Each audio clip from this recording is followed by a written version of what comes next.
주용은 집사님을 박수로 환영해 주십시오. 네. 안녕하세요. 예, 우리 여러분 방송 매개체로도 잘 아시는 주용은 집사님은 CBS 새롭게 하소서 진행자이시고 대한민국 대중음악 작곡가, 가수, 방송인입니다. 제가 연예인이냐고 물어봤더니 엄격하게 말하면 문화창작인이지 연예인은 아니다라고 하셨지만 제가 보기에는 연예인 같습니다. 우리 주용은 집사님은 정말 그 90년대부터 한국 최고의 그 작곡가 중에 하나죠. 엄정화의 포이즌, 카요테의 비몽, 김현정의 실루엣, 김종국의 사랑스러워 등의 수많은 히트곡을 작사 작곡하셨고 저작권 협회에 등록된 노래만 446곡입니다. 우리 주용은 집사님 반갑습니다. 네, 반갑습니다. 네, 반갑습니다. 간단하게 자기소개 좀 부탁드립니다. 또 소개를 하나요? 제가 소개한 것에 대해서 혹시 제 얘기 잘 나오고 있는 거죠? 예. 여기 이렇게 나오는데 또 해야 되나요? 저는 그냥 지금 세 딸을 키우고 있는 다복한 가정의 가장이고요. 하나님께서 제 배우자 기도 10가지를 그대로 들어주셔서 제가 기도했던 10가지를 그대로 갖고 있는 예쁜 아내와 살고 있는 50대 가장 주용훈입니다. 반갑습니다. 본인이 나이 얘기를 해서 그런데 제가 30대 때 만났기 때문에 항상 저랑 같은 30대로 보고 있었는데 보니까 나보다 나이 차이가 한 2~3살밖에 안 나요. 그런데 셋째가 50대에 태어났죠. 엘리요. 예. 저희 그 끝말잇기로 이름을 적어가지고요. 아라, 라엘, 엘리. 오, 주아라, 라엘. 그래서 원래 넷째까지 났으면 리아 해가지고 한 바퀴를 딱 돌 수가 있었는데. 네. 여기 지금 엘리 사진 나오고 있네요. 너무 1, 2, 3, 5. 예쁩니다. 네네네. 이런 분이 애국자죠. 아이를 많이 낳아서 우리 국가 발전에 기여해주는 이런 분이 애국자인데. 최근 어린이날 찍은 사진입니다. 그렇군요. 네네. 사진 너무 예쁩니다. 네. 너무 감사합니다. 우리 청년들이 가정에 대한 꿈을 크게 계속 키우시기를 바랍니다. 네네네. 자, 우리 주용은 집사님 하면은 또 예능 프로그램에도 굉장히 많이 출연하시고 그래서 그리고 곡을 이렇게 히트곡을 많이 내서 외모도 그렇고 굉장히 금수저가 아닌가 사람들은 생각할 수가 있는데 금수저가 아니라 이민교회 그 목회자의 자녀로 자라셨어요. 저도 이민교회 목회자 자녀이기 때문에 잘 아는데 우리 이민교회 목회자로서의 인생 이야기 좀 시작해 보겠습니다. 저희 원래 금수저였었어요. 아버지가 목사님이 되시기 전에는. 그래서 저희 아버님이 목회를 하신다고 어릴 때 초등학교 때 목사님 집은 다 가난한 집이라는 선입견 때문에 저희 가족이 다 울었던 기억도 나고요. 아버님이 갑자기 뒤늦게 그러니까 그 신학을 공부하시게 되셔서 신학을 공부하셨고 그다음에 제가 이제 고등학교 가면서 전체가 다 미국으로 이민을 가게 되셔서 미주 지역에서 이제 개척을 하셨는데 어떻게 보면 지금 와서 이제 결과론적으로 보니까 하나님께서 저를 이렇게 새롭게 하소서라는 프로그램을 진행하다 보니 목사님들도 많이 출연하시고 또 목회자의 자녀들도 출연하시고 또 이민교회를 경험하셨던 분들, 연예계인들 또 여러 가지 하다 보니까 공통점이 참 많더라고요. 그래서 하나님께서 저에게 그런 경험들을 다 보여주시고 체험하게 해주셔서 그들의 토크나 그들의 살아온 이야기를 제가 미리 공감할 수 있게끔 해주신 것 같아요. 근데 저는 미주 지역에서 굉장히 저는 지금도 그 개척교회라는 단어를 좀 고쳤으면 좋겠거든요. 왜냐면 개척교회라는 게 기준이 그러니까 사람이 적으면 다 개척교회고 교회가 개척을 하고 10년, 20년이 됐으면 개척교회가 아니잖아요. 근데 성도가 적으면 우리나라는 다 개척교회, 상가에 있으면 다 개척교회라고 그러더라고요. 그건 그냥 가난한 교회죠, 그죠? 근데 아무튼 이민 개척교회를 하셨으니까 교인 한 사람 한 사람이 얼마나 귀하고 저는 이제 주로 운전을 고등학교 때 이민 가신 거예요? 네네. 그래서 이미 저는 이제 교인들 특히 권사님들 운전에 라이드를 해서 태워서 모시고 가는 걸 하고 주보를 제가 담당했고 제 동생은 주로 이제 이민 오시거나 이제 저는 워싱턴 지역에 있었으니까 특파원으로 오시거나 한국일보, 중앙일보 이런 특파원들 오시면 처음에 자리 잡을 때 필요한 여러 공항에서 픽업해서 이거 들고 저는 이제 서 있다가 옛날 생각이 날라. 그분들이 자리 잡을 때까지 그분들이 자동차 구입하고 면허증 따고 소셜 스크린 넘버 따고 이런 처음에 왔을 때 그 제일 힘든 과정을 제 동생이 다니면서 다 통역을 해드리고 그래서 이제 교인 하나 이제 어떻게 자리 잡을 만해서 그럼 큰 교회 가지 않아요, 그다음에? 그래서 자리 잡으면 그냥 대형 교회로 옮기죠. 왜냐 거기 가야 보험하는 분, 부동산 하는 분, 뭐 병원 하시는 분, 뭐 이 거기 가면 모든 커뮤니티가 해결되기 때문에 그 이민교회는 교회 기능 이상의 커뮤니티 역할을 해야 되기 때문에 대형 교회를 갈 수밖에 없죠. 그럼 저희는 맨날 싫어다가 글로 보내드리고 싫어다가 글로 보내드리는 역할을 해서 상처가 되게 크죠.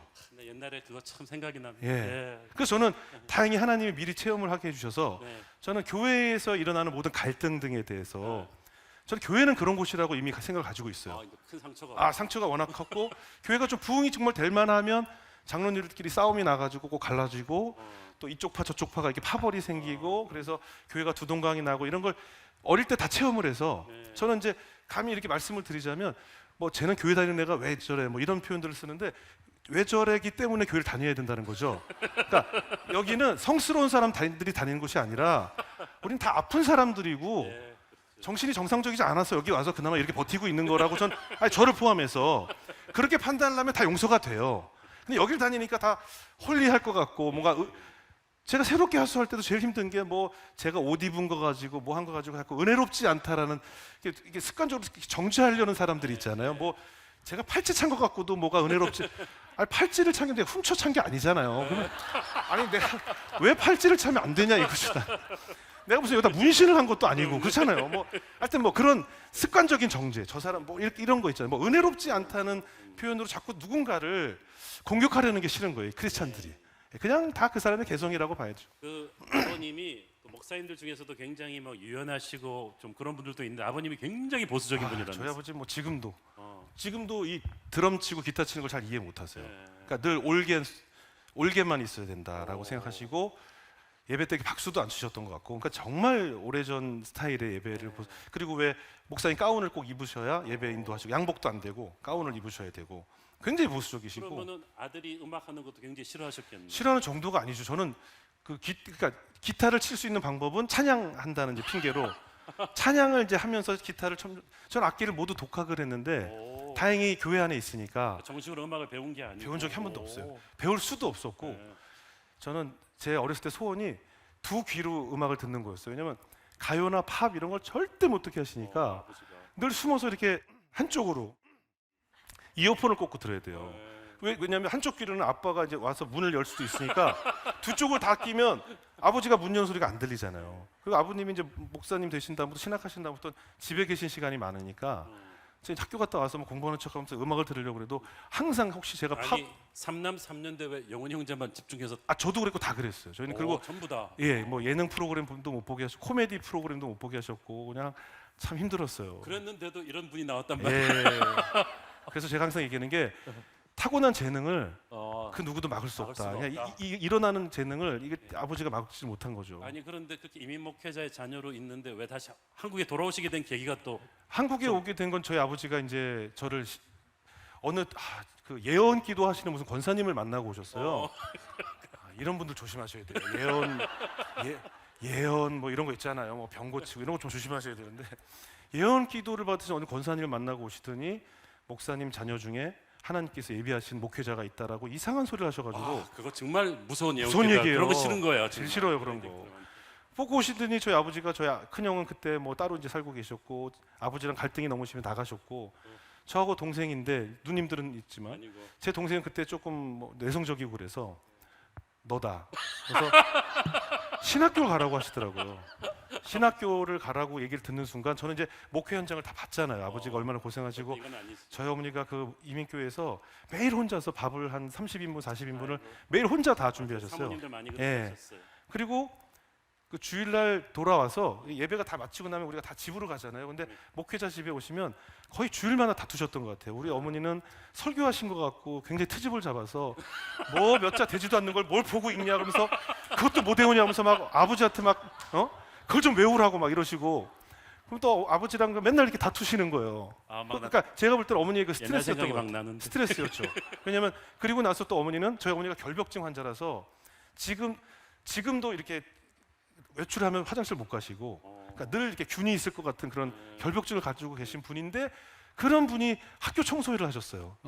목회자 사모님들 다 일하시잖아요. 목회자님들은 그 일을 하면 안 된다라는 그런 교인들이 어떻게 목회자가 일을 하냐 그래서 다 집에서 성경만 보시고 뭐 이게 신방 다니시고 사모님들이 고생을 많이 하셨잖아요. 그래서 저분이가 학교 청소일을 하시니까 그 스트레스가 늘 많으셨던 것 같아요. 그래서 제가 처음에 돈을 벌면 제 꿈이 우리 엄마 학교 청소를 그만두는 게 제 인생의 첫 번째 목표였어요. 왜냐면 그 더러운 걸 싫어하시고 막 소변 대소변만 보면 막 소름 끼쳐 하시는 분이 특히 미국 학교 그 고등학교에 가면 애들이 장난이 심하니까 뭐 화장실이 막 가관이잖아요. 그러니까 거기를 매일 청소를 하시라는 게 제일 마음이 아팠었어요. 그러니까 아마도 그런 스트레스가 그 아버지에게 목회자는 그렇죠. 가면 안 된다. 안 되겠다 생각했는데 저보고 가라니까 가겠냐고요. 그걸 제가 못 봤으면 모르겠는데 그래서 그 얘기를 딱 듣자마자 이건 하나님께서 날 집을 나가라는 얘기구나. 그래서 바로 짐 싸서 목회자 콜링이 아니라 저는 이건 나가라는 얘기구나. 더 이상은 버틸 수가 없다. 그래서 300불 들고 한국에 왔습니다.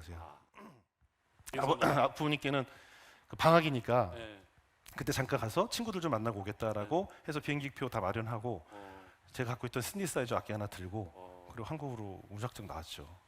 세관에서 걸렸다면서. 네네. 그래서 그 악기 세관에서 그 악기 걸려서 제가 300불밖에 없는데 450불인가 세금을 내라고 그러시는 거예요. 그래서 제가 그 세관 아저씨한테 막 제가 살아온 얘기하면서 우리 엄마가 매일 청소기 그리고 아버지가 신학교 가라고 이 얘기를 그때 김포공항에서 엄청 해가지고 그 당시는 그런 게 먹히던 때고. 네, 그래서 봐줬어요. 그래서 저한테 성공하면 음악으로 성공하면 보답해라 하면서 딱 해가지고 보내주셨어요. 보답했나요? 못 찾았어요. 찾을 수가 없어요. 네, 못 찾았죠. 그래서 그럼 그때부터 이제 작곡자로 인정받기 위해서 아니요, 이제 그때부터 이제 뭐 탕자가 원래 집 나가면 고난학교 입학서를 쓰게 되잖아요. 이제 그럼 뭐 이제 아시겠지만 20대 21살, 22살 그때니까 300불 들고 이제 처음에 외국에서 오면 친척들이 처음에 이제 뭐 영훈이 왔구나 뭐 이렇게 하다가 이제 이게 갈 때가 됐는데 얘가 안 가는 순간 얘가 이제 방학이 끝났는데 왜 이렇게 안 가지 하면 이제 반가움이 아니라 그다음부터 이제 그 먹어도 살이 안 찐다는 눈칫밥을 먹게 되거든요. 그러니까 또 왔어 뭐 이런 거 있잖아요. 그래가지고 막 친척집을 이제 전전하다가 뭐 선배네 집 누구네 집 뭐 이렇게 살다가 이제 오갈 데가 없어서 그 당시 제가 음악을 만들어서 카세트 테이프에 제가 만든 노래를 들고 다니면서 각 기획사 녹음실 앞에서 이렇게 기다리면서 지나가는 음악 뮤지션처럼 보이는 분한테 다 드렸던 것 같아요. 그때 제일 슬펐던 게 가수 김현철이라고 있는데 그 친구가 제 초등학교 중학교 동창이에요. 근데 그 친구는 이미 그때 달의 몰락으로 엄청 유명한 가수가 돼 있었어요. 좀 안 도와주나요? 근데 제가 그 친구한테 평생 열등감을 가지고 살았거든요. 왜냐면 초등학교 5학년 6학년 때 제가 좋아하던 애가 김현철을 좋아했어요. 일단 첫 번째 열등감은 그게 있었거든요. 이름도 황진아라는 애인데 황진아가 저는 황진아를 좋아하는데 황진아는 김현철을 좋아하는 거예요. 인기가 엄청 많았어요. 그리고 걔가 굉장한 부잣집 아들이에요. 압구정 현대아파트에 평수 큰 데 살면서 그리고 집에 갔는데 그 당시 음악을 한다고 아버지가 집에 스튜디오를 차려줬어요. 중학교 때 신디사이저랑 녹음기까지. 그래서 그 당시 압구정도 제가 경기고등학교 청담초등학교, 원복중학교, 경기고등학교를 나왔는데 그 당시가 압구정동 일대에 정신여고, 진선여고, 숙명여고, 나중에 현대고등학교까지 김현철이 자신이 만든 음악을 거기서 그 갤러리아 백화점, 지금의 갤러리아 백화점 앞에 레코드숍에서 팔면 그걸 여학생들이 그걸 안 가지고 있는 여학생이 없었어요. 그러니까 인기가 또 많았죠. 저는 길 건너에 조그만 교회의 중고등부 회장인데 길 건너에 소망교회 중고등부 회장을 걔가 6년을 했어요. 인기 많죠. 부잣집이죠. 하여튼 저는 그 친구에 대한 늘 평생 열등감을 가지고 있는데 제가 서울 스튜디오라는 데 앞에서 이렇게 테이프를 돌리고 있는데 김현철은 유명한 스타가 돼서 기자들하고 인터뷰를 하면서 거기 딱 들어오는 거예요. 근데 제가 이걸 돌리고 있는 내가 너무 창피한 거예요. 또 열등감이 생기잖아요. 근데 너 여기 웬일이야? 근데 제가 나 누구 만나러 왔어. 근데 누구 들어와. 그런데 저 들어가다 만날 사람이 없잖아요. 그래서 아니야 이제 갈게. 그래서 와 멋있다. 그래서 그래 나중에 보자 그랬는데 돌아오면서 너무 부러운 거예요. 나는 어떻게 쟤를 이길 수가 없냐. 어떻게 막 그런 생각이 있었어요. 그러면서 이제 여기저기 다 다니다가 음악하는 선배님이 제 음악을 그 테이프를 들으시고 가능성을 보셔서 갈 데 없으면 우리 집에 와 있어라 해서 그렇게 힘든 생활하다가 우리 오늘의 주영훈이 되게 하는 결정적인 계기가 1993년 가수 심신의 내가 처음 사랑했던 그녀 그걸로 데뷔를 했는데 이 심신 씨에게 발탁된 게 이게 조금 어디 가서 간증하기는 좀 민망한 아니요. 희한한 케이스. 아니요. 저는 하나님께서는 일을 하시기 위해서 사탄도 사용하신다고 저는 믿고 있어요. 저는. 그럼요. 사탄도 사탄을 사용하신 경우네요. 심신 형이 당시 이제 이태원에 선봉도사인가 하여튼 그럴 거예요. 아마 무슨 선봉도사인가 하여튼 그런 도사를 만났었대요. 만나가지고 이제 뭐 이렇게 점을 봤대요. 점을 봤는데 뭐 이제 뭐 언제쯤 결혼하냐 뭐 이런 것도 물어봤겠지만 그 형이 그 당시 새로운 앨범을 준비하면서 어떤 작곡가에게 곡을 받아야 대박이 나겠냐 그랬는데 그 점쟁이가 뭐 그 형 표현으로 막 이렇게 뭘 보더니 이렇게 웃는 애가 있어. 하면서 이렇게 입 모양을 보여주더래요.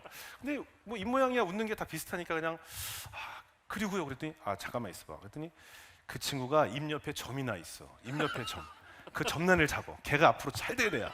그랬다는 거예요. 그래서 그리고 저는 이제 그것도 모르고 저희 아는 형님이 야 나 오늘 심신이랑 저녁 약속인데 같이 따라갈래? 그러시는 거예요. 그래서 그 당시 심신이 최고 가수였으니까 우와 오 형님 너무 좋아요. 그래서 같이 따라갔는데 뭐 한 여러 분이 계셔서 저는 이제 저 끝에 앉아 있는데 심신 씨가 저를 이렇게 보다가 이렇게 와보라고 그러더라고요. 그랬더니 야 너 뭐 하는 애니? 그래서 제가 이제 작곡하려고 한국에 나왔고 어머니 청소일 하시고 제가 주보를 쳤는데 뭐 어쩌고 뭐 이런 얘기를 쭉 했죠. 그랬더니 작곡을 하냐고 하면서 또 입력에 점이 있네 그러더라고요. 그래서 예 아기 때부터 있었습니다. 그랬더니 저한테 뭐 곡 쓴 게 있으면 자기가 부를 만한 노래가 있으면 가져와 보라는 거예요. 근데 제가 항상 청년들에게 강의할 때 항상 얘기하는 것이 기회라는 버스가 항상 우연히 우리 곁을 스쳐 지나갈 때가 있는데 준비된 자는 발로 올라탈 수가 있는데 준비가 안 돼서 잠깐만요 그러시다면 제가 집에 가서 잠깐 한번 만들어보고 올게요 하는 순간 그 기회에 차는 버스는 떠나거든요. 또 곡이 있어야 되는 곡이 제가 한 150곡 만들어냈거든요. 150곡을 150곡 갖고 있었어요. 그래서 시간이 어차피 많으니까 매일 이거 하고 있었거든요.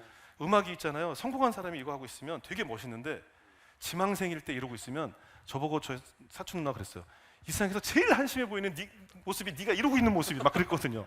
근데 제가 시간만 나면 음악을 만들어 놓고 있어서 심신 형이 내가 부를 만한 곡이 있느냐고 했을 때 제가 만들어 보겠습니다도 아니고 지금 있습니다. 그래서 제가 지금 가서 가져올 수 있어요. 그래서 그때 아니야 급하지 않아. 근데 아니에요. 그래서 제가 바로 집에 가서 심신 형이 부르기에 좋을 만한 노래를 추려서 다음날 아침 9시에 그 기획사에 여직원도 출근하기 전에 제가 먼저 가서 기다렸고 그 테이프가 전달이 됐고 그래서 한 번도 곡을 발표해 본 적 없는 청년들 중에서 심신을 잘 모르는 분은 요즘에 한 임영웅 정도라고 보면 그렇죠. 그래서 지금 임영웅 정도. 굉장한 이렇게 그래서 한 번도 작곡을 발표해 본 적 없는 제가 심신 씨 3집 앨범에 10곡 중에 8곡을 제 곡을 수록하게 됐어요. 와, 그러면서 그 8곡을. 기획사랑 인연이 닿아서 그 기획사에 있는 소방차라는 제 어릴 때 꿈이었던 그 형님들 곡도 다시 만들게 됐고 그 소속사에서 태진아 씨가 계셔서 태진아 씨가 저를 이제 그 당시는 미국에서 왔다는 게 되게 먹어줄 때였어요. 나 사실 미국에서도 가요만 들었는데 내가 미국에서 왔다는 게 엄청난 무슨 마치 1.5세들이 좀 들어오던 때 아닙니까? 그땐 별로 없었어요. 제 후에 좀 들어왔고 저는 사실 몇 년 안 살았거든요. 빨리 나오는 바람에. 근데 미국 그 당시만 해도 미국에서 온 게 굉장히 어드밴티지가 있어서 싸이는 우리 집사님 후배네요, 한참. 한참 후배죠. 한참 후배죠. 그래서 이제 뭐 인연이 돼서 이제 작곡가 생활을 하게 됐죠.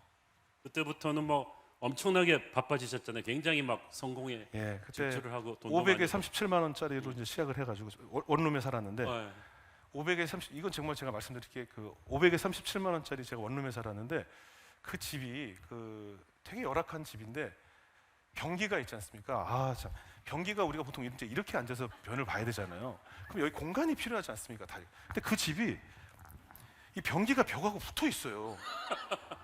그래서 제가 변을 이렇게 봤어요. 맨날 이렇게. 이게 난 참 제가 그 집에 1년 살았는데 500에 37만 원 아직도 잊지도 못해요. 그런데 그 집에 저를 만나려고 그 당시 가수들이 그 집에 사람이 바글바글 거렸어요. 변도 이렇게 봐야 되는 집에 정말 뭐 그러면서 그때 성진우라고 포기하지마 불렀던 친구도 제가 그 원룸에 같이 살고 남자 둘이 살 때 정말 쌀 한 톨이 없는 거예요. 그러면 그 친구가 키 받아서 가가지고 뭐 아는 사람들한테 정말 구걸하다시피 뭐 아버지 어머니한테 돈 구걸해 갖고 와가지고 저 티셔츠 하나 사고 입고 밥 해먹고 뭐 서로 그런 시기를 보냈죠. 그래도 이제 그렇게 해서 팍 성공하셔가지고 진짜 아까 읽은 그때 막 대한민국에 내노라 하는 가수들의 곡을 우리 주영훈 씨가 막 다 해주던 그런 승승장구하는 시간을 쫙 갔는데 이게 이제 끝까지 계속 갔으면 모르는데 우리 주영훈 씨한테도 이제 고난의 시간이 그건 뭐 이제 오지 않습니까? 사실 이제 은혜가 되는 건 지금부터거든요. 우리 주영훈 씨는 지금 경험 부자라고 할 정도로 진짜 뭐 인생이 그 다음부터 다이나믹했어요. 뭐 재밌었죠. 그 군대 얘기 해보죠.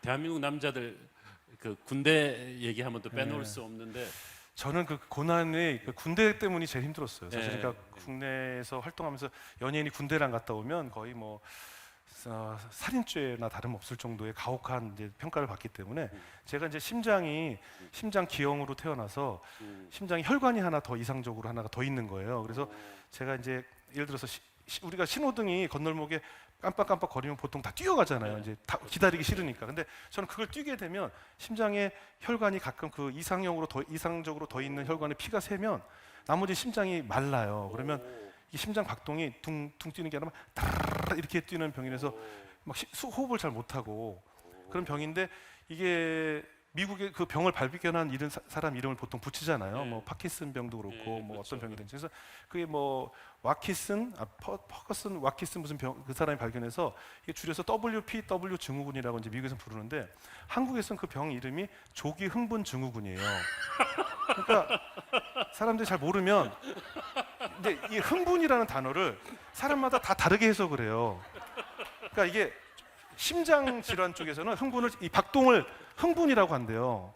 근데 우리는 보통 흥분은 그게 흥분이 아니잖아요. 그러니까 다시 말해서 빨리 흥분하는 병이라고 해석이 되니까 정말 지금까지 제가 안티하는 이유 중에 한 반 이상 그거예요. 그러니까 그걸로 군대 안 갈 수 있냐? 말도 안 되는 병으로 군대를 뺀 연예인. 거기 항상 제가 3위 안에 들어 있었어요. 아이고. 근데 아시겠지만 군대를 어떻게 빼요?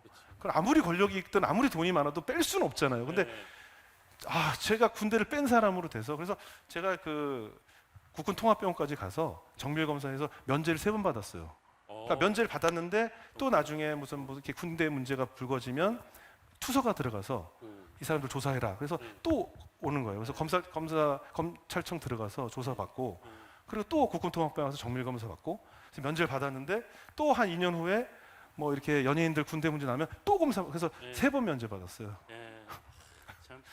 근데 여러분들은 이게 우리가 좀 웃지만 연예인 분들한테는 이 군대 문제를 이렇게 앞을 달리기 시작하면은 엄청난 트라우마가 옵니다. 특히 남자 연예인들한테는 그죠? 아직도 그 한국에 못 들어오는 제 후배도 있잖아요. 그쵸? 그 친구도 제가 놀랐던 게 그때 우리 온누리 교회에서 러브 소나타 하러 일본에 갔을 때 그 유승준 씨가 출연을 했는데 한국에도 못 오고. 근데 크리스찬들이어서 저는 그래도 뭐 형제님을 위해서 기도할게요 뭐 이럴 줄 알았는데 거기 있는 분들까지도 거기 와 있는 분들까지도 지나가는데 군대 나가 막 이런 얘기를 거기서도 하더라고요. 교회에서도. 그래서 제가 이게 진짜 넘사벽의 문제구나 이게. 그때 굉장히 느꼈었어요. 주영훈 씨가 제가 그 당시도 기억하기에 인기만큼 이런 문제 튀어나오면 또 사람들은 또 굉장히 많이 공격을 하잖아요. 살 빼다가 마약 조사 받은 일 이건 또 뭡니까? 제가 이제 여기 젊은 분들은 잘 모르실 텐데 또 찾아보지 마시고요. 제가 이제 어떤 열애설이 하는 열애를 했었다가 헤어졌는데 너무 사랑했었나 봐요. 그래가지고 한 달 만에 한 30kg가 빠졌어요. 한 달 만에 정말 사실은 그때 죽을 뻔했어요. 그러니까 거식증도 걸리고 그래서 이제 그때 뭐 우울증, 공황장애 뭐 하여튼 종합으로 다 와서 한숨도 못 자고 거의 한 30일을 물만 먹어도 토하고 뭐 하여튼 그래서 나중에 보니까 이제 그게 화병이라고 그러더라고요. 결국은 저는 어렸을 때 들었던 화병이 뭔가 했더니 막 그 억울하고 사람이 너무나 분하고 그러니까 뭐랄까 이게 말로 형용할 수 없을 때 그래서 스스로 목숨을 끊는 분들도 있잖아요. 그 자기 화 때문에 너무 억울함 때문에 그때 제가 그랬던 것 같아요. 그래서 정말 어느 정도였냐면 제가 그때 한강 보이는 집에 이렇게 있었는데 한강에 어떤 사람이 이렇게 나와가지고 그 사람이 보트를 타고 이렇게 갔다가 뭘 먹고 그래서 그 사람이 9시부터 한 오후 3, 4시까지 한 행동을 계속 그 사람만 보고 있었던 적도 있고 그러니까 거의 넋이 나가 있었던 것 같아요. 그래서 하여튼 그 사랑했던 마음이 이제 다스리려다 보니까 살이 빠졌는데 사람들이 하도 살이 빠지니까 귀찮게 자꾸 물어보는 거니까 뭘 해서 뺐냐고 자꾸 물어보는 거예요. 그러니까 무슨 약을 먹었냐, 어디 한약이냐, 뭐 양약이냐, 뭐 좋은 걸 왜냐면 너무 빨리 빠졌으니까. 본인 마음이 괴로운데. 근데 이걸 말해주다 보니까 그렇다고 제가 여자랑 헤어져서 이런 얘기를 못 하잖아요. 뭐 그러니까 그냥 재밌게 유머러스하게 그걸 이제 받아야 되니까 약 먹고 제가 그냥 마약해서 뺐어요. 그냥 뽕해서 뺐어요. 그냥 이렇게 농담으로 한 거예요. 뽕해서 뺐지 뭐 이렇게 우스갯소리로 했는데 그게 진짜로 제가 무슨 필로폰을 해서 뺀 게 돼버린 거예요. 그래서 진짜 제가 검찰청에서 잡으러 와가지고 조사 받으러 가가지고 머리털 여기 50개 빼고 뭐 소변 검사하고 피 검사하고 뭐 그래서 이게 그 농담한 게 나가가지고 그러니까 검찰 조사까지- 소문이 나서 검찰 조사까지. 그래서 제가 누가 나중에 그렇게 얘기했는지까지 알게 됐는데 그분 얘기로 이제 뭐 그런 조사를 받으러 간 사람들이 너 말고 또 같이 한 사람들이나 아니면 그런 사람들의 주워 들은 얘기가 없느냐 누가 한다는 얘기를 그러니까 그 사람도 어디선가 나도 들었는데 누구누구가 한다더라 뭐 네. 네. 그런 얘기 해서 오해를 받아서 또 검찰청 가서 조사받고 또 뭐 그랬던 경험도 있고요. 뭐 사업하면서도 좀 힘들었던 있었다면서. 뭐 이 사업하면서도 있었고 뭐 이것저것 굉장히 많았습니다. 저는. 그래가지고 저기 영훈 제가 지금 뭐 공황장애도 좀 오고 그랬다면서요? 뭐 공황장애는 뭐 기본이 뭐 다 이제 연예인병이고 그러니까 저는 이제 공황장애를 약간 그 그러니까 누가 그러더라고요. 우울증은 자꾸 죽고 싶은 병이고 공황장애는 살고 싶은 병이라고 누가 그러더라고요. 그러니까 너무나 어떻게 보면 같은 말이기도 한데 죽을 것 같으면 우울증이고 죽을 것 같아서 제발 좀 살고 싶다고 해서 약을 먹는 건 공황장애 약이다. 뭐 이런 얘기도 하더라고요. 그래서 그때 그런 체험들을 해서 막 그 뭐 경험해 보신 분 알겠지만 공황장애 약이 되게 위험해요. 제 주변에서 지금 먹고 있는 동료들도 많고 또 특히 수면제 위험성을 알고 계시죠. 수면제가 그 여러 가지 이름의 스틸록스, 자낙스 뭐 저는 너무나 많은 동료들을 잃었기 때문에 특히 그 수면제를 먹게 되면 저도 이제 그 30kg 빠질 때 제가 먹었던 약도 다 그 최진실 씨가 먹었던 약 다 똑같아요, 사실은. 그 핑크색 약인데 그걸 먹게 되면 이제 처음에는 잠이 오는 것 같은데 이 잠이 오는 게 아니라 그냥 이 뇌가 그냥 마취가 되는 거거든요. 그건 아무리 쓰러져도 수면하고는 달라요. 그래서 잔 것 같지가 않은 거죠. 그럼 나중에 이제 먹다가 나중에는 이게 안 들어요 또. 그럼 2알 먹고 3알 먹다가 안 되니까 그래도 이제 잠을 잔 것 같은데 깨보면 한 2시간밖에 안 지났고 1시간 반 지났고 그러니까 이 밤이 너무 괴로우니까 그 상태에서 그 수면제를 먹고 와인이라도 한 잔 먹게 되면 이건 이제 그 다음에 벌어질 일은 내가 누굴 죽일 수도 있고 내가 뛰어낼 수도 있고 내가 왜 죽었는지 모르는 상태로 생을 마감할 수가 있어요. 그래서 그 주변에서 전 너무 많이 봤어요. 여러분들이 이제 저도 연예인 형제자매들을 많이 카운셀하면서 알게 된 게 우리 일반인들이 연예인들을 굉장히 부러워하잖아요. 그런데 이분들이 굉장히 감성이 예민하세요. 악플 하나하나에 정말 잠 못 이루는 트라우마가 오기도 하고 그렇기 때문에 이 공황장애가 많이 걸려요.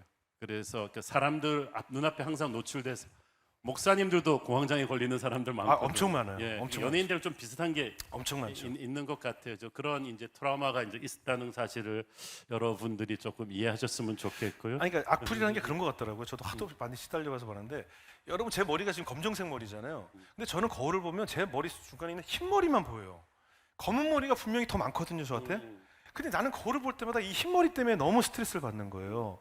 그러니까 이 감사할 게 더 많은데 이 단점 몇 가지가 계속 눈에 띄어가지고 아 흰머리가 이렇게 많아지지라고 하고 있는 그 댓글을 보면서도 분명히 칭찬글도 있을 텐데 그 몇 가지의 그 악플 때문에 상처들을 많이 받는 거죠. 네, 맞습니다.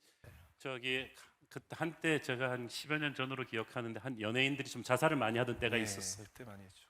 그때 이제 제이슨 마라고 제가 알던 예, 또 예. 홍콩의 제 아우 같은 목사가 들어와서 맞아요. 저한테 얘기를 했었어요. 한국의 연예인들을 진짜 마귀가 공격하고 있는 것 같다. 우울증으로 기도를 많이 해야 된다. 한국 목사님들이. 네. 그래서 저 또 그때 기도를 많이 했던 기억이 있고 그래가지고 그때부터 제가 이제 연예인 분들의 이런 그 영혼에 대해서 많이 기도를 많이 하게 됐죠. 맞습니다. 네. 우리 영혼 형제님 그렇게 하다가 이제 좀 터닝 포인트가 된 사건이 이 컴패션, 네네. 컴패션과의 만남인데 그 얘기 좀 네네. 해주시죠. 그러니까 제가 이렇게 그러니까 결국은 제가 그 온누리교회 뒤에 앉아서 이렇게 앉아 있는데 아까도 이렇게 찬양팀들이 찬양을 할 때 막 신나게 박수를 치면서 찬양을 할 때 네. 매주 뭐가 이렇게 기쁘지? 기뻐 찬양을 하라는데 뭐가 저렇게들 기쁠까? 막 이런 생각이 드는 거예요. 네. 그리고 이게 눈물 나는 찬양같이 계속 눈물은 나는데 네. 기쁘지가 않은 네. 거예요. 그리고 나를 제외한 모든 길 지나가는 사람들이 이렇게 웃고 지나가면 저 사람들은 되게 즐거운가 보다, 기쁜가 보다라는 생각만 들고, 그러니까 기쁨이 사라지더라고요. 그래서 그런 우울감과 그런 심리적으로 거의 패폐해가고 나는 버림받은 사람인 것 같고 자꾸 그런 부정적인 생각이 나를 지배하고 있을 때 신혜라 씨가 제 아내랑 같이 드라마를 찍으면서 컴패션 사진전을 와보라는 거예요. 근데 뭐 당연히 가게 되면 뭐 당연히 뭐 사진 보고 기부하라는 거겠지. 뭐 월 얼마 내고 당연히 뭐 또 그거 뻔하겠지. 뭐 이런 마음으로 사실 갔는데 저희 아버지가 아까 굉장히 보수적이었던 이유가 저희 아버지가 황해도 출신이시고 6.25 때 전쟁 때 홀로 월남을 하셔서 고아로 자라셨어요. 그래서 보육원 시장의 주인공 같은 네, 분이셨구나. 부산에 있는 예, 맞아요. 보육원 네. 출신이시고 네. 어떤 누군가의 도움으로 공부까지 하게 되신 분이라 컴패션의 역사를 듣다 보니까 저희 아버지의 역사를 듣는 것 같더라고요. 특히 컴패션의 역사가 바로 이 땅 한국 52년도에 전쟁으로 죽어가는 한국의 전쟁 고아를 살리기 위해서 처음에 시작이 됐다는 것이 저를 굉장히 마음 아프게 했고, 그 사진을 보니까 컴패션 아이들 사진집을 보면 보통 이제 우리 그 가끔 기독교 채널이나 데 보면 이렇게 뼈만 남은 아이들이 이렇게 나오면서 월 얼마에 이 아이를 구해 주십시오 이런 게 보통 나오잖아요. 보통 이제 보면 야, 이렇게 더 말라 보이게 해 뭐 이렇게 찍었을 것 같은데 그랬는데 컴패션 사진전을 갔는데 아이들이 다 활짝 웃고 있는 거예요. 굉장히 도움을 바라는 아이들인데 왜 다 사진에 이렇게 활짝 웃고 있을까? 이 아이들은 뭐가 기쁜가? 라는 호기심이 생기면서 제가 비전 트립을 자원해서 한번 직접 보고 싶습니다. 그래서 그때 필리핀으로 같이 이제 가게 됐어요. 근데 같이 지인들과 함께 가서 봤는데 그때서 이제 제가 문을 깨지기 시작한 거죠. 내가 왜 기쁨이 없었는지가. 내가 봐도 하나도 기쁠 것이 없는 이 가난의 끝에 있는 삶의 끝에 오늘 밤에도 먹을 것이 없고 내일도 먹을 것이 준비되어 있지 않은 이런 사람들이 저는 수상가옥이라고 해서 수상가옥이면 물 위에 집을 지은 집인데 이 아래로 그냥 대변 쉽게 정화 시설이 없이 그냥 변을 보다 보니까 수상이 아니라 그냥 변 위에 집이 있는 거예요. 그러니까 각종 악취와 벌레와 뭐 상상할 수 없는 환경 속에서 살고 있는 사람들을 만났는데 이분들이 웃고 있더라고요. 이분들이 왜 기뻐하지? 그 저랑 같이 그 비전 트립을 갔던 분들은 다 부유한 사람들이었는데 표정이 바뀌어 있더라고요. 같이 간 어떤 부부는 거기 가면서도 계속 이쪽이 어둡고 계속 싸우고 뭐 말다툼하고 뭐 이러시는데 그리고 뭐 아이들 문제 때문에 막 고민하시는데 이들은 기뻐하고 있고 우리는 슬퍼하고 있다는 것에 굉장히 놀랐어요. 그래서 그때 돌아오면서 하나님께서 주셨던 말씀이 로마서 5장 3절 4절 말씀에 뿐 아니라 환난 중에도 기뻐하나니 환난은 인내를 연단은 소망을 이루는 줄 알미더라는 말씀을 그때 저희가 돌아오는 길에 보면서 결국 고난이 왔을 때 이걸 기뻐해야 되는 이유가 이 환난은 제가 참을성이 없어요. 제가 성격이 굉장히 지금 말도 굉장히 빠르잖아요. 저는 사실 창피한 얘기인데 화장실을 갈 때 화장실이 아직 안 왔는데 지퍼를 먼저 내려요. 제가 정말 죄송해요. 근데 그리고 이제 냉장고에서 음료수를 잡았잖아요. 그러면 내 몸이 나온 다음에 오늘 편집할 내용이 좀 많은 것 같아. 이 재밌는 걸 왜 편집해요, 목사님? 음료수를 꺼낸 다음에 내가 나온 다음에 이걸 닫아야 되잖아요. 근데 저는 내가 아직 여기 있는데 이걸 먼저 닫아요. 그래서 저희 아내가 오빠랑 결혼하고 집에서 제일 많이 듣는 소리가 이거라는 거예요. 하여튼 성격이 굉장히 급해요. 네, 그렇죠. 그러니까 하나님께서 고난을 통해서 인내하는 법, 참는 법을 알게 하시고 그 참는 법을 알게 하신 후에 연단을. 근데 미국 성경책을 봤더니 거기에 캐릭터라고 돼 있더라고요. 그 자리에. 캐릭터죠. 그러니까 인내하는 법을 알아야 네 캐릭터, 네 천성, 네 인격이 변화가 되게 되고 그 다음에 네가 바라는 소망이 이루어진다라는 그 말씀이었던 거예요. 그래서 그 말씀을 받고 그때 제가 처음 웃게 됐어요. 이거 봐라, 이거 봐라. 그리고 제가 필리핀에서 만났던 그 많은 컴패션의 아이들이 컴패션 후원자가 있어서 참 너무 행복하다는 얘기를 하면서 자신들이 예배 보는 곳을 데려갔는데 그냥 비가 오면 비를 다 맞아야 되는 그냥 이렇게 천 하나 걸친 곳에서 예배 드리는 모습을 보여줬는데 그곳에서 기뻐하고 있더라고요. 감사하고 있고 우리가 왔다는 것에 감사하고 있는 거예요. 하나님께서 이렇게 귀한 손님들을 보내주셔서 정말 살아계신 하나님이 나를 사랑하고 있다는 것을 저희 느끼고 있습니다라고 고백하는 걸 보고 얼마나 부끄러운지 몰랐어요. 그러니까 감사가 있어야 기뻐할 수 있는 것이구나. 근데 내가 아까 말씀드린 것처럼 이 많은 검은 머리에 대한 감사가 없이 지금 옆에 나 있는 그 조그만의 흰머리를 가지고 불평불만하고 내 삶은 실패한 삶이라는 둥, 뭐가 부족하다는 둥, 왜 유재석만 저렇게 잘 나가느냐는 둥, 뭐 예를 들면 왜 신동엽은 잘 나가는데 나는 그렇지 못해. 이런 이 사회적, 그러니까 나보다 더 잘난 사람의 기준을 잡고 누구나 다 나도 그렇게 돼야 되는데 내가 하나님을 사랑했기 때문에 하나님은 나도 저들처럼 해줘야 되는데 하나님 너무하신 거 아니에요?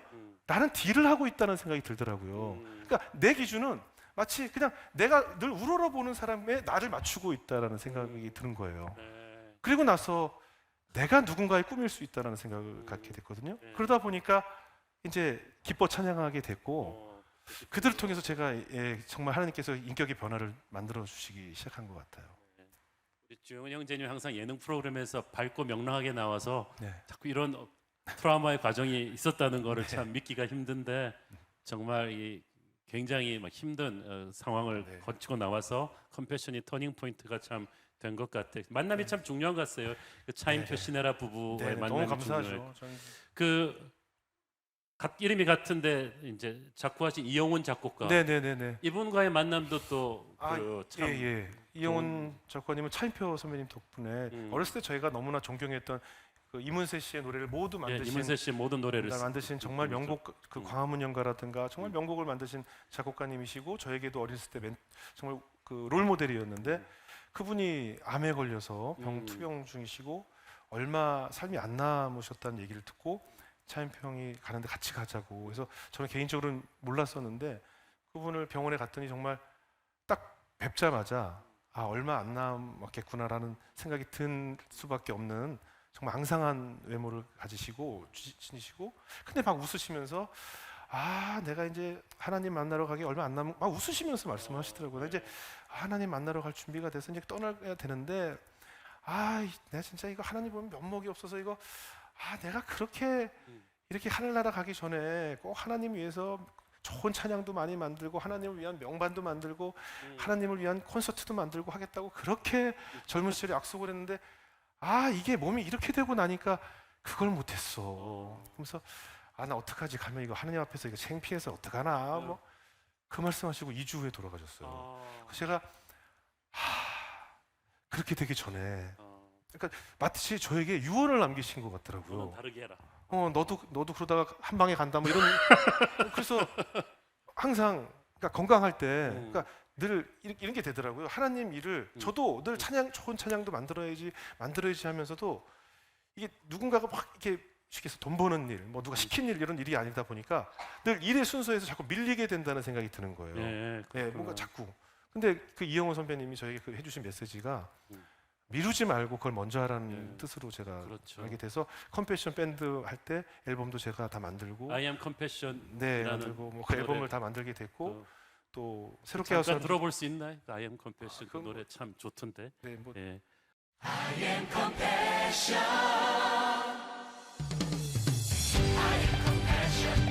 Yes, I am. We are compassion. Yes, we are. You are compassion. Yes you are We are compassion. I am compassion. We are compassion. 오직 주님 주신 사랑 우리 함께 나눠요. 세상 모든 땅 위에 그 사랑 받을 수 있게 함께 외쳐요 사랑의 compassion. 저기 보이나요 작은 천사들의 미소. 저기 들리나요 기쁜 찬양의 목소리. 나눌수록 커지는 많은 사랑의 기적. 지금 온 세상을 모두 환하게 밝혀요. 이제 울지 마요 더는 아프지 말아요. 이제 함께해요 우린 하나가 된 걸요. 우린 주님 안에서 모두 한 가족이죠. 내가 주와 함께 사는 것처럼. I am compassion. We are compassion. 오직 주님 주신 사랑 우리 함께 나눠요. 세상 모든 땅 위에 그 사랑 받을 수 있게 함께 외쳐요 사랑의 compassion. 그 우리 영훈 형제가 진짜 기프트를 써가지고 좋은 찬양도 그렇고 컴패션 노래도 그렇고 많이들 그것도 지었습니다. 사실 이영훈 씨 같은 분이 제가 참 그 노래 좋아하거든요. 뭐 좋죠. 옛사랑이나 그럼요, 광화문연가 그럼요. 예. 그 재주로 그 참 좋은 찬양곡들을 많이 만들었으면 그러니까요. 정말 명곡이었을 좋아했겠다는 텐데. 생각이 아쉽죠. 드는데 네. 그게 이제 영훈 형제님한테 네, 저의 숙제입니다. 네, 네, 제 그쵸. 숙제예요.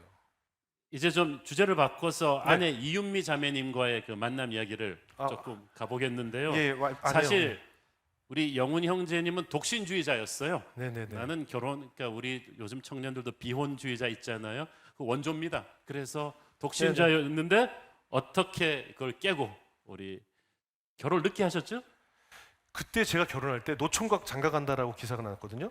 근데 38인데 네, 맞아, 38. 지금 보니까 38인데 결혼 안 한 친구가 더 많더라고요. 그 평균이 평균이에요. 그러니까 그게 적당하게 간 거예요. 되버렸는데 저 때는 시대를 앞서간 거죠. 저 때는 엄청 노총각이고 와 어떻게 결혼 안 하냐고 맨날 아니 근데 왜 독신주의자였던 거예요? 그러니까 제가 바라는 여자가 세상에 없을 것 같았고 또 그 당시에 이게 참 노는 물이 되게 중요한 게요. 여기 우리 박창원 장로님도 계시지 않습니까? 근데 네. 제가 이런 거예요. 명품을 들고 다니는 사람들하고 놀려면 나도 명품을 들어야 돼요.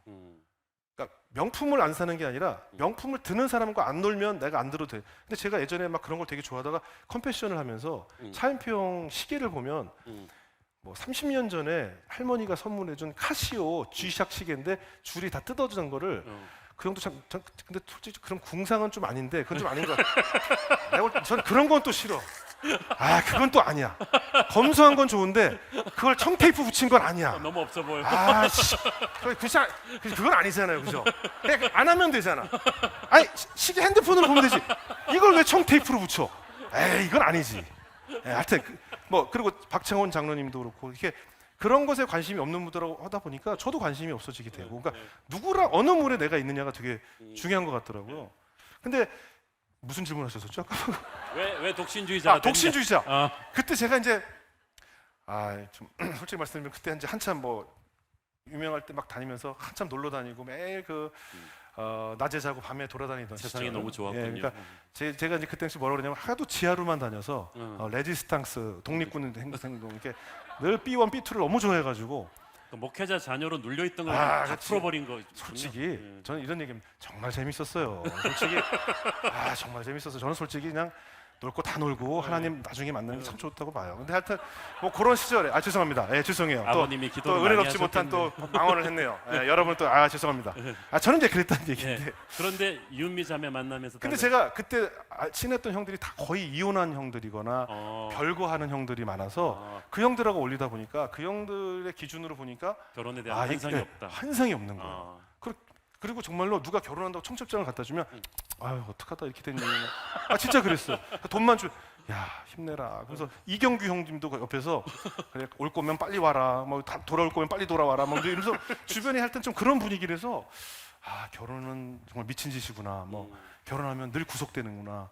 결혼하면 아내 옆에 붙어 있어야 되고 내 생활은 아무것도 없구나. 뭐 이런 생각을 가지고 있을 때라서 그래서 굉장히 노는 물이 확실히 중요한 것 같아요. 근데 그래도 저는 그 당시에 막연하게 그 기도 노트라는 게 있어서 저희 누님들이 다 배우자 기도를 굉장히 열심히 하셔서 배우자 기도를 저희 누님들이 구체적으로 하라고 그 기도 팁을 주셨어요. 그러니까 배우자 기도뿐만 아니라 저희 큰 누님이 지금 미국 워싱턴에 살고 있는 집이 되게 뭐 저택이라기보다 뒤에 뜰도 넓고 되게 큰 집에 살고 계신데 저희 누님이 그 집에 살게 된 것도 구체적으로 이런 집이 아니라 매형과 매일 밥 먹고 저녁에 드라이브 하면서 하나님 이 집에 살게 해주세요라고 늘 기도드렸대요. 근데 그 집이 비싸니까 우리 누나 형편으로는 살 수 없는 집인데 공이 하나 더 필요한 그런 집이니까 나중에 꼭 이 집에 살고 싶어요 하나님. 근데 저희 누님이 그 집에 살고 계신 걸 보고 저희 누님이 그러더라고요.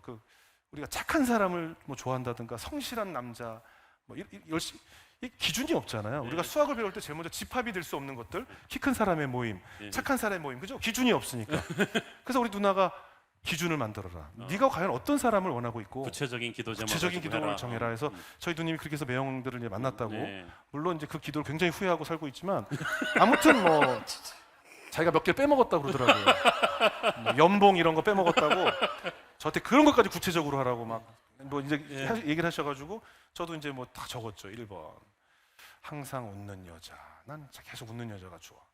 저희 여자 지금도 저희 와이프는 자다가 잠꼬대 웃어요. 웃으면서 자요, 진짜. 자면서 계속 웃어요. 맞아요. 그래서 내가 잘 때 왜 웃냐 그랬더니 자기가 뭐 어딜 갔는데 누가 자꾸 여기 간지럽힌대요. 자꾸. 그래서 할 때 계속 웃어요. 잘 때도 웃는 여자예요.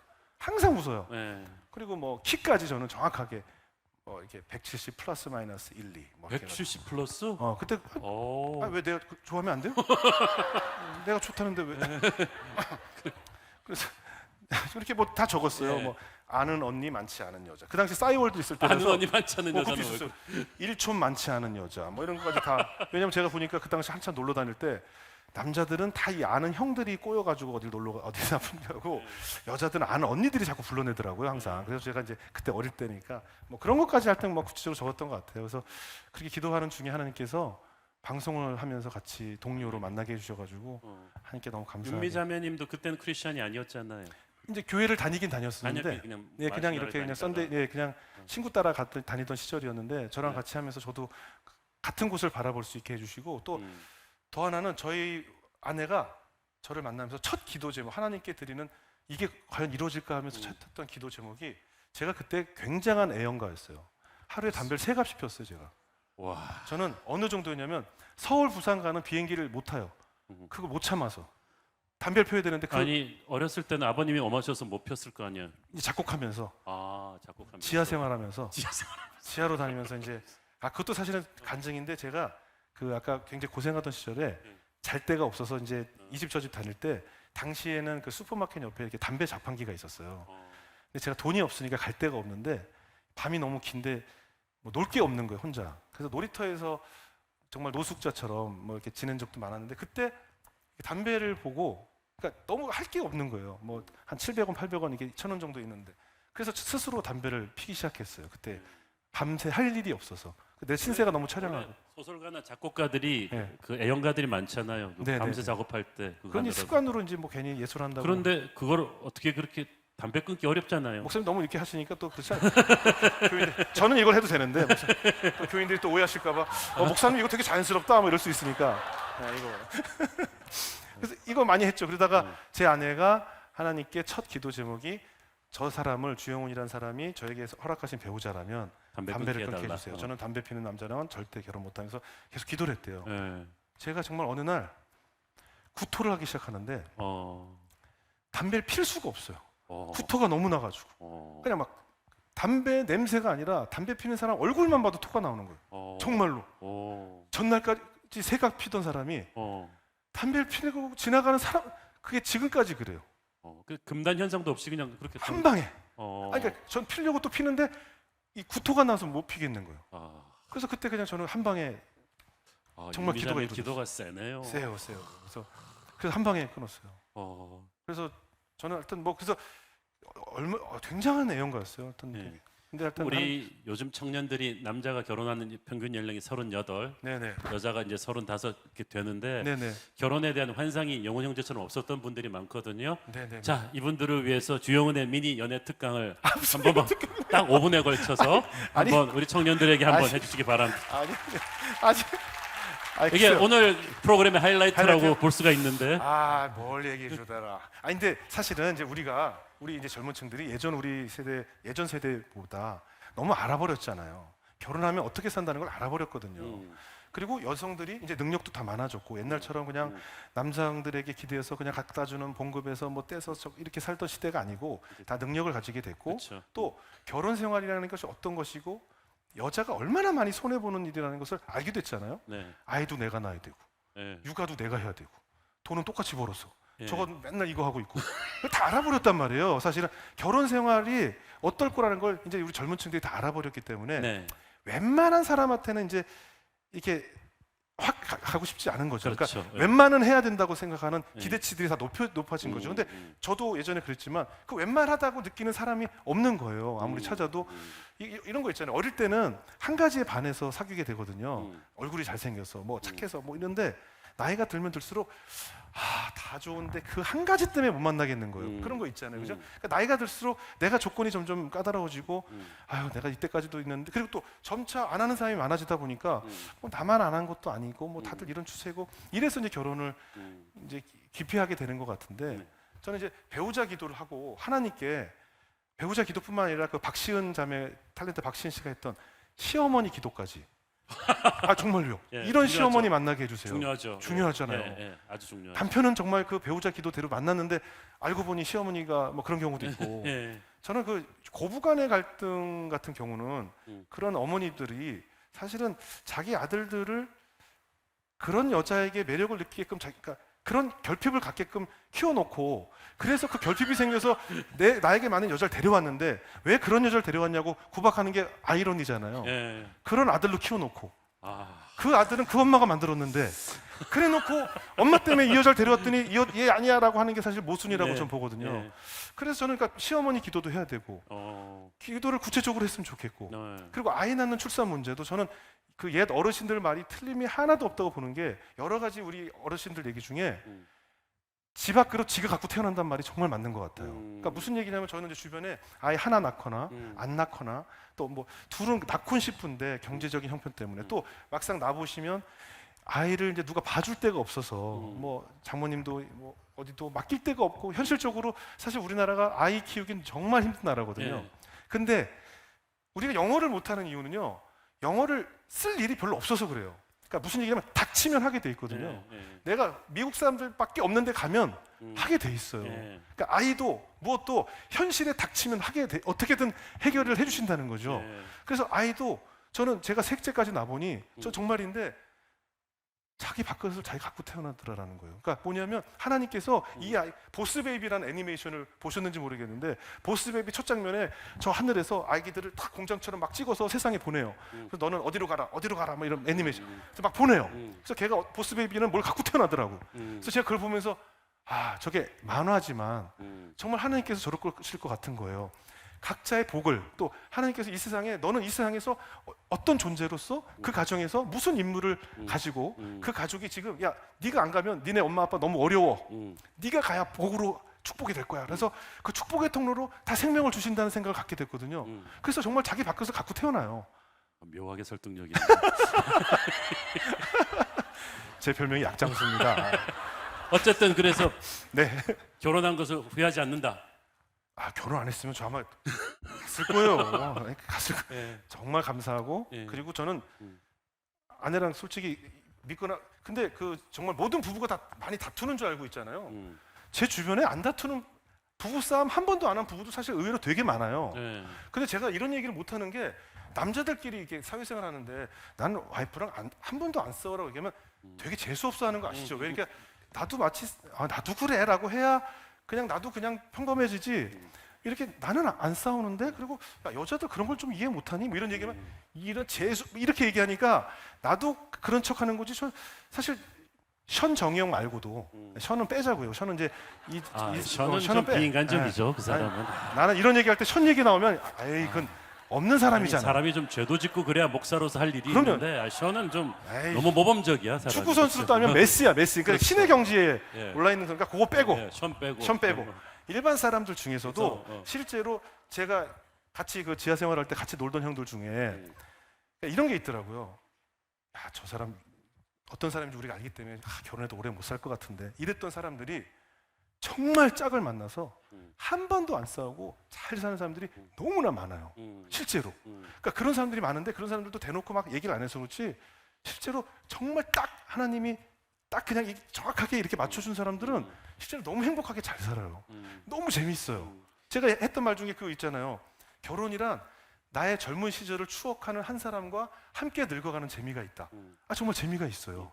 근데 아까도 얘기했듯이 이제 자매들이 커리어가 있잖아요. 네네. 그래서 결혼하면 여자가 손해 본다고 생각을 하잖아요. 네네. 근데 윤미 자매도 배우였잖아요. 네네. 근데 배우인데 여배우가 결혼을 해가지고 애를 낳으면 자기 커리어에 손해를 보잖아요. 시간이 아무래도 경력 그렇죠. 단절되니까요. 근데 윤미 자매 입장에서는 손해였다고 생각하지 않을까? 아니요, 저 아내는 또 애를 너무 잘 낳아요. 정말 내가 오죽하면 야 그냥 남들 화장실 가는 만큼 금방 나는구나 뭐 이렇게 얘기할 정도로 되게 애도 잘 낳고 그리고 그 현실을 되게 잘 긍정적인 사람이고 저희 부부가 안 다투는 이유 중에 하나는 뭐 이게 좀 자랑 같긴 한데 남편 같은 아내와 아내 같은 남편의 만남인 것 같아요. 그래서 저는 항상 뭐라 하냐면 저희 아내에게는 부성애가 있고 저에게는 모성애가 있고 제가 정말 모유만 나왔으면 제가 먹이려고 싶었는데 이게 안 나와서 못 먹일지 정말 저는 제가 정말 먹이고 싶었어요. 아 정말이에요. 저는 그게 잘 맞았던 것 같아요. 이거 오늘 거 녹화해서 기독교 방송에 나가는데. 이 재밌는 걸 왜 그래요? 자꾸. 이게 그다음 포인트를 충격받으셨죠? 예. 자, 그렇게 하다가 네네. CBS 새롭게 하소서의 새 네네. 진행자가 되죠. 제가 깜짝 놀랐어요. 어느 날 CBS 새롭게 하소서 저도 한 10여 년 전에 출연했었는데 원래 그 경건한 목사님들하고 이렇게 네네. 이런 분이 나와서 사회를 보는데 갑자기 주영은 형제님이 두 명의 사이드 MC죠. 네네. 같이 딱 나와서 하는데 제가 그때부터 유튜브 새롭게 하소서 애청자가 됐어요. 이 새롭게 하소서 진행자는 어떻게 하시게 된 거예요? 아 이것도 간증인 게 그 전에 CBS에서 KBS에 있던 친한 작가가 CBS에서 무슨 예능 프로그램을 재밌게 좀 기독교도 예능적인 게 필요하다 해서 뭘 하나 한다고 해서 어른 성경학교 나중에 기회 되시면 한번 유튜브로 어른 성경학교를 한번 찾아보세요. 엄청 재밌었거든요. 그러니까 굉장히 세상적인 것 이렇게 선을 참 아슬아슬하게 지킨다는 게 참 어렵잖아요.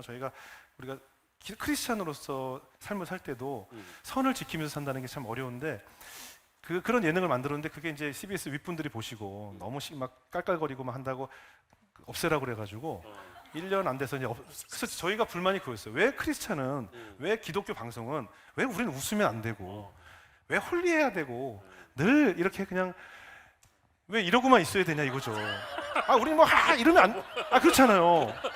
아니 왜냐면 밖에 나가면 다 이렇게 사는데 여기만 들어오면 야야 교회야 왜 이래야 되냐는 거죠. 그래서 사실 그 예능이 엄청 웃겼어요. 근데 그 웃긴 것 때문에 폐지가 됐어요. 그래서 제가 저 CBS에 불만이 엄청 많았는데 그 작가가 갑자기 새롭게 하소를 하는데 저한테 이제 진행을 해줄 수 있냐고 해서 사실 아시다시피 CBS 이제 기독교 방송들 다 이게 없잖아. 이게 너무 짜잖아요. 이게 너무 형편없이 줘요. 사실 이제 뭐 그러니까 이제 저는 재정적으로 어렵다는 얘기입니다.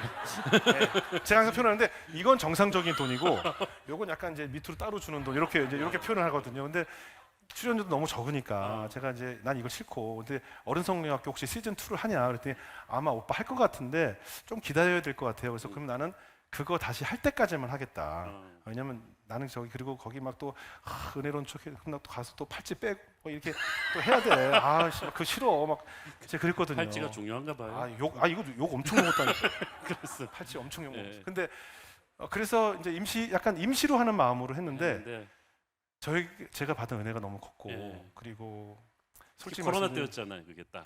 솔직히 제가 자존심 상하는 얘기인데 말씀을 드리면 제가 그때 방송 일이 많지 않았어요. 그래서 시간도 매주 수요일에 시간도 있고 만약에 제가 방송을 많이 하고 있었으면 100만%, 왜냐면 일단 출연료가 너무 적기 때문에 아마 그만 안 한다고 그랬을 텐데 시간도 있고 그래서 하게 됐거든요.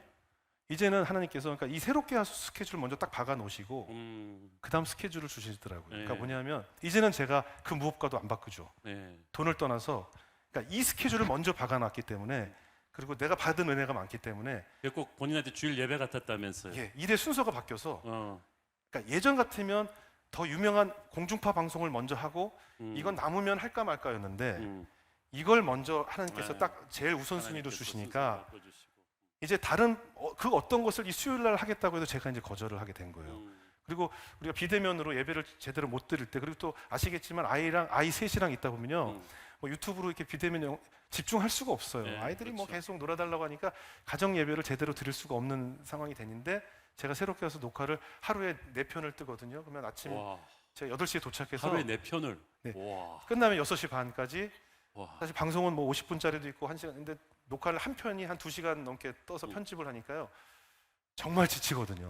그렇죠. 4명 출연자를 그렇죠. 한 회에 쓰니까 그리고 일주일에 3번 방송 나가고 뭐 이렇게 하는데 제가 사실 뭐 울기도 많이 울었고 그 출연자들과 얘기하다 보니까 지금까지 여러분께 제가 살아온 이야기를 길게 했던 그 많은 스토리들 목사의 자녀로 태어나서 개척교회의 자녀로 태어나서 일을 하게 했고 방송 일을 하게 했고 왜 우울감을 느끼게 하셨고 왜 공황장애 약을 먹었고 왜 수면제를 먹으면 어떻다는 거 또 뭐 이런 여러 가지 그 간증자들의 얘기를 제가 다 공감을 하게 된 거예요.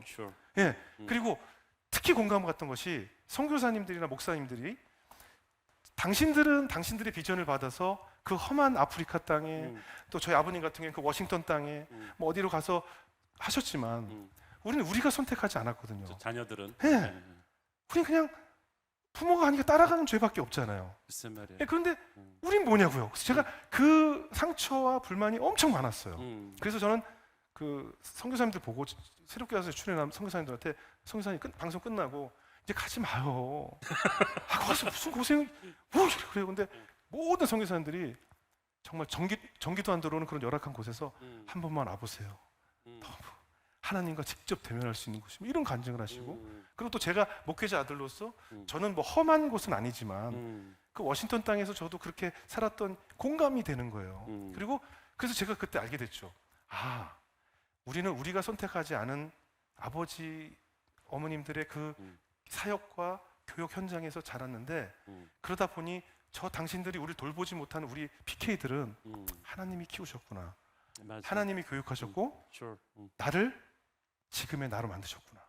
우리 아버지가 한 번도 내가 무슨 공부를 하는지 내가 뭐에 관심이 있는지 전혀 관심이 없으셨지만 하나님이 관심을 가졌고 내 교육비, 내 모든 걸 당신이 책임져 주셨구나. 그러니까 니네 자녀는 내가 책임질 테니 너는 내 일을 해라 라고 맞아. 키워주셨다는 것을 새롭게 와서 보면서 알게 됐어요. 그 출연을 할렐루야. 한 간증을 통해서 그래서 얼마나 감사함을 느꼈는지 그렇지. 우리 아버지에게 듣지 못했던 답을 다른 교육자들, 다른 선교사님들의 입을 통해서 그 하나님의 음성을 제가 전해 들은 것 같았어요. 예. 그래서 아버지를 용서하게 됐어요.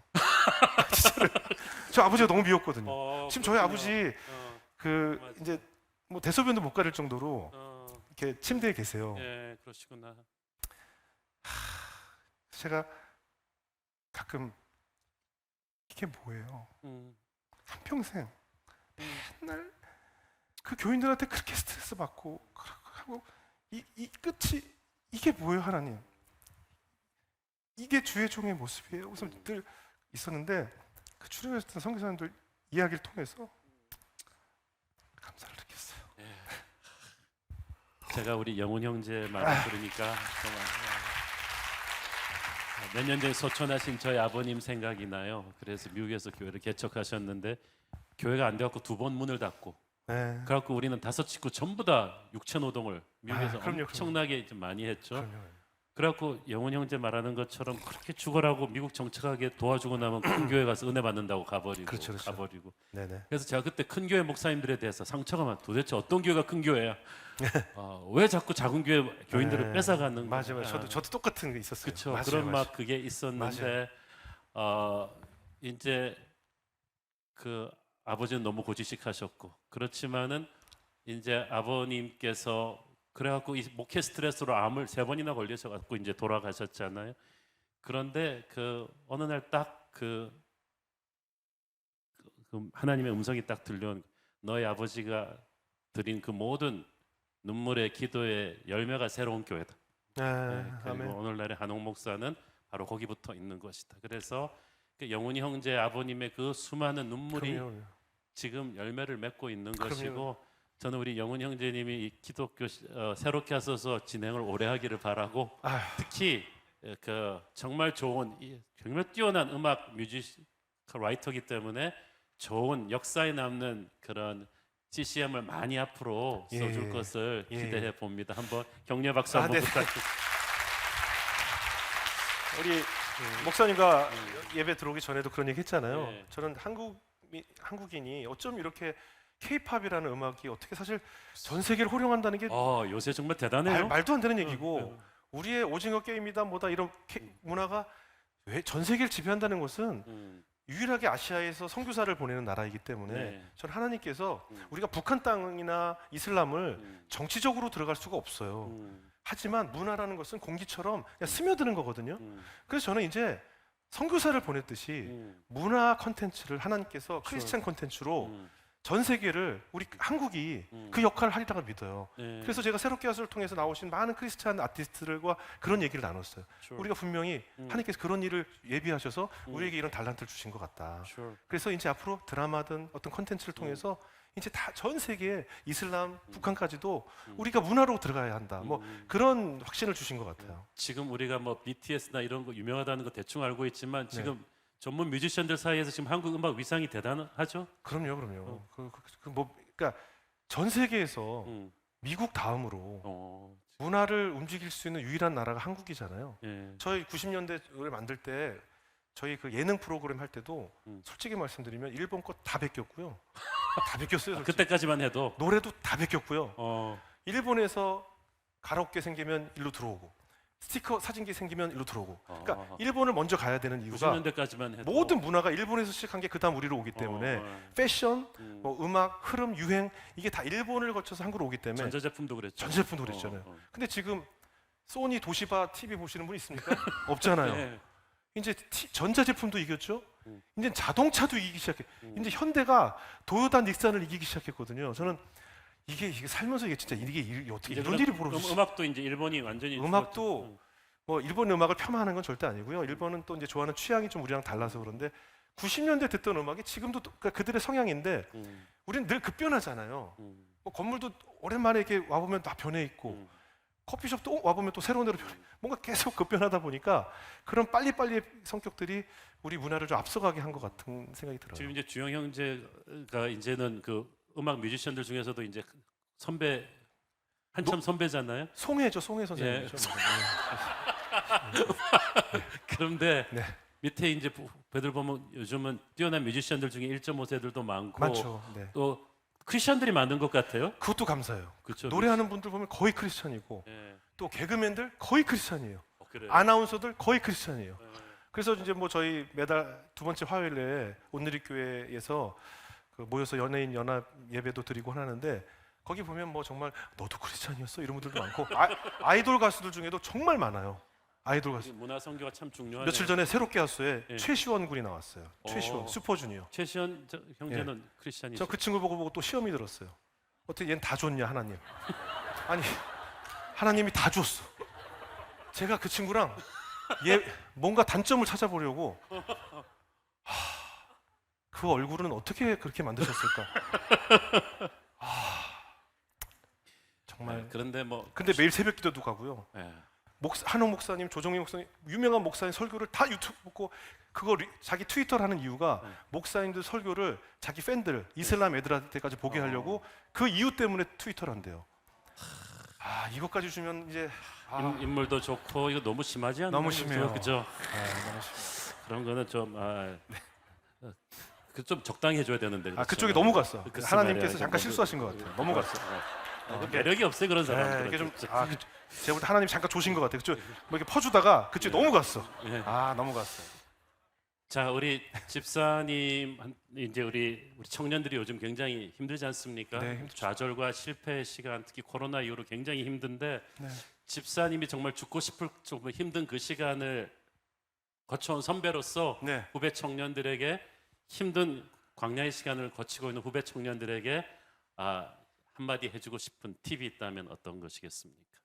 그 옛 어르신들 또 얘기를 또 자꾸 원래 여기서 성경에서 예를 들어야 되는데 자꾸 제가 어르신들 예를 들어서 그 옛 어르신들 말에 그런 말이 있더라고요. 어느 집에나 소쩌새 우는 사연이 있다. 그러니까 내가 자신이 슬프다고 그러니까 그런 생각 안 드셔봤어요? 여성분들 이렇게 제가 예전에 노래 가사를 썼는데 제목을 나라고 이름 제목을 붙였어요. 어느 날 이렇게 거울 저도 이제 가끔 메이크업을 하고 이렇게 지울 때 메이크업을 지우다가 거울을 이렇게 보면 참 너도 안 됐다 뭐 이런 이렇게 나 자신이 참 되게 슬퍼 보일 때가 있어요. 물론 이제 아버지를 이렇게 자라온 환경이나 여러 가지를 봤을 때 참 내가 안 돼 보일 때가 있는데 그때마다 제가 이제 살다 보니 이렇게 많은 사람들의 간증을 접다 보니 누구나 나만큼은 힘들구나라는 생각이 들고 삶의 무게라는 것이 남의 감기는 남의 암보다 내가 걸린 감기가 더 아프잖아요. 그렇죠. 그러니까 다른 사람 거보다 내가 짊어진 무게가 제일 힘들다고 느끼는데 그건 다 상대적으로 하나님께서 다 저희에게 주신 배낭에 아까 그 보스 베이비처럼 맡아야 할 배낭을 다 우린 짊어지고 왔다고 생각하거든요. 이것을 어떻게 올라가는데 특히 한국 사회는 우리는 무조건 뛰라고 교육을 받았거든요. 왜 뛰어야 하는지 어디로 뛰어야 하는지 뛰면 뭐가 있는지도 모른 채 그냥 일단 공부를 하고 그다음 좋은 데를 나와야 되고 그래야 좋은 직장을 가야 하는데 좋은 직장을 우리가 우리는 언제나 그토록 원했던 곳에 가서 힘들거든요. 그토록 가고 싶었던 대학을 갔더니 여기가 아니네 하고 힘들고 그토록 가고 싶었던 직장에 들어갔는데 또 힘들고 이 사람인 줄 알고 좋다고 사진 찍고 결혼했더니 얘 때문에 힘들고 뭐 하여튼 내가 그토록 원했던 곳에 가긴 갔는데 그것을 어떻게 누리고 내가 목적지가 없이 가다 보니까 제가 늘 하는 얘기가 목적 없는 비행은 착륙을 하는 것이 아니라 추락을 하게 돼 있어요. 목적지가 도착을 하면 거긴 착륙을 하는데 목적이 없는 비행을 하다 보니까 어디로 착륙해야 될지 모르다 보니까 우린 그냥 아무 데나 내리다가 추락을 하게 된다는 생각이 들거든요. 그래서 내가 짊어진 배낭에 하나님께서 그래도 성경 말씀을 통해서 늘 어떻게 내가 이 짐을 가볍게 들 수 있는 요령들을 그때그때 만나주신다라는 거. 그래서 그렇게 역시 내가 이겨낼 수 있는 방법은 하나님밖에 없고 세상 그 무엇으로도 채울 수 없다는 거. 우리가 알코올 중독, 뭐 어떤 사람은 또 새롭게 왔어요. 도박 중독으로 나오셨던 분들, 뭐 성 중독, 여러 가지 중독이라는 것은 결국 내 마음속에 채워지지 않는 것을 뭐로도 채워지지 않으니까 결국 뭐 술의 힘이든 어떤 것으로 막 채우려고 하기 때문에 어떤 중독에 빠지는데 이것은 말씀밖에 없는 것 같아요. 성령의 힘으로만 채워야, 그러니까 우리가 뭘 끊어야겠다라고 생각할 때는 결국은 성령이 여기 차면 그것이 전혀 관심이 없어지더라라는 경험을 제가 하게 됐습니다. 그렇게 이겨내시고, 그리고 뭐 하나님께서 늘 매일매일 새로운 지혜도 주시고 기쁨을 주시기 때문에 여러분들 늘 감사한 생활을 하시면 기쁨이 항상 나와 함께하지 않을까 싶습니다. 우리 영훈 형제 간증 너무 긴 거 아닌가요? 혹시 예, 또 보면서 제가 그 말을 들었는데 네. 본인이 얘기 다 해놓고 뭘 무슨 줄 맞지 까먹었잖아요. 네네. 가장 큰 위기의 때는 네네. 잘 예. 나갈 때가 네네네. 진짜 잘 나갈 때였다 오히려, 그죠? 그러니까 힘들 때가 아니라 새 삶의 위기는 응. 신입사원일 때가 아니라 사장일 때고, 그러니까 심신 씨한테 이렇게 CD 팔고 예, 다니는 예. 이럴 때가 아니라 위기는 고기 히트 치면서 가난할 때가 아니라 부자일 때고, 네. 뭐 항상 뭔가 되고 있다고 느낄 때가 사실은 실질적인 위기라는 생각이 들죠. 그렇죠. 뭐 나라도 그렇잖아요. 나라가 너무 잘 돌아간다고 느낄 때가 사실 음. 진짜 위기는 그때 찾아오거든요. 그래서 예. 그런 생각이 드는 것 같습니다. 예. 우리 이제 마지막으로 네. 이제 영훈 집사님 앞으로 네. 혹시 이제 기도 제목 기도 제목은 이제 앞으로 뭐 늘 어떤 게 있습니까? 이제 모든 걸 하나님께 맡기는 연습을 저는 하고 있고, 제가 인스타에도 카카오톡에도 대문에 그런 글을 올렸었는데, 아무것도 염려하지 않고 하나님께 전적으로 맡기는 연습 중이라고 제가 적어놨었어요. 그래서 어떤 기준을 내가 세워버리게 되면 그 기준에 내가 못 미치면 실망하고 상처를 받으니 그냥 하나님의 기준으로, 그러니까 번지 점프를 뛰는데 줄이 없어도 나는 하나님께서 나를 붙잡아 주리라는 믿음을 가지고 몸을 던질 수 있는 믿음, 그 믿음을 가지고 살아야겠다라고 생각해서 저는 앞으로 구체적인 뭐 몇 살 때 뭐가 되고 뭘 하고 이런 계획보다는 오로지 하나님에게 합하게 하나님이 갖다 놓은 자리가 내 자리라는 것, 새롭게 하소를 그 적은 출연료에도 같지만 아무튼 그것을 통해서 하나님께 나에게 주셨던 은혜, 뭐 이런 것들을 통해서 저도 지금도 계속 연습 중이라고 생각이 들고요. 아까 말씀드린 앞으로 문화 콘텐츠를 통해서 하나님께서 놀라운 역사를 하실 것 같다. 그래서 제가 사실은 몇몇 기업하고도 만나서 우리는 왜 힐송 같은 콘서트가 없느냐, 술에 취해서 유명 DJ들이 나와서 막 맥주 파티를 벌이면서 2박 3일 남인섬에서 막 축제하는 그런 축제들이 있는데 왜 우리 크리스찬들은 맨날 대산을 넣어 뭐 이것만 해야 되느냐. 우리도 신나는 찬양과 함께 막 2박 3일 며칠 젊은이들이 세상 콘텐츠가 아닌 크리스찬 콘텐츠 속에 열광하고 더 사모하고 흥분하고 하는 그런 콘텐츠를 만들어줄 수 있는 축제들도 만들고 또 그런 음악도 만들고 Sure. 예, 그것이 저의 이제 비전으로 삼기 시작해서 하나님께서 그런 사람들도 보내주시는 것 같아요. 네. 그래서 그런 곳에 그렇습니다. 비전을 놓고 있으니까요. 예. 여러분도 기대해 주시기 바랍니다. 예, 감사합니다. 여러분이 주영훈 집사님이 연예계 거의 마당발이에요. 굉장히 인맥이 넓은데 저는 기도하기를 우리 아까 크리스천들은 많지만 진짜 이 사람들이 악플이 달리고 우울증 걸리고 자살하고 싶고 그럴 때 찾아갈 사람들이 잘 없어요. 목사한테 다이렉트로 오기 힘들거든요. 네네네. 저는 기도하기를 우리 영훈 형제 같은 사람이 좋은 그들의 멘토가 돼서 우리나라 대중 문화를 선도하는 이 연예인들이 정말 좋은 믿음의 사람이 됐으면 좋겠습니다. 우리 영훈 형제님이 그렇게 쓰임 받을 수 있도록 여러분들도 많이 중보해 주시기를 우리 바랍니다. 우리 긴 시간 감사합니다. 고맙습니다. 네. 우리 주영훈 집사님 위해서 한번 기도 한번 하겠습니다. 하나님, 하나님의 사람 우리 주영훈 집사님을 축복하시고 사용하여 주시니 감사합니다. 이민 목회자의 아들로 태어나서 정말 여러 인생의 굴곡을 겪으면서 이제 하나님의 귀한 대사로 한국 연예계에 쓰임 받고 있습니다. 영적인 공격이 많을 것이니 우리 주영훈 집사님과 윤미자매님과 세 자녀를 지켜주시고 은혜 안에 붙들어 주시고 선한 영향력을 끼치는 하나님의 귀한 사람으로 사용하여 주시옵소서. 아멘. 예수님 이름으로 기도합니다. 아멘. 아멘.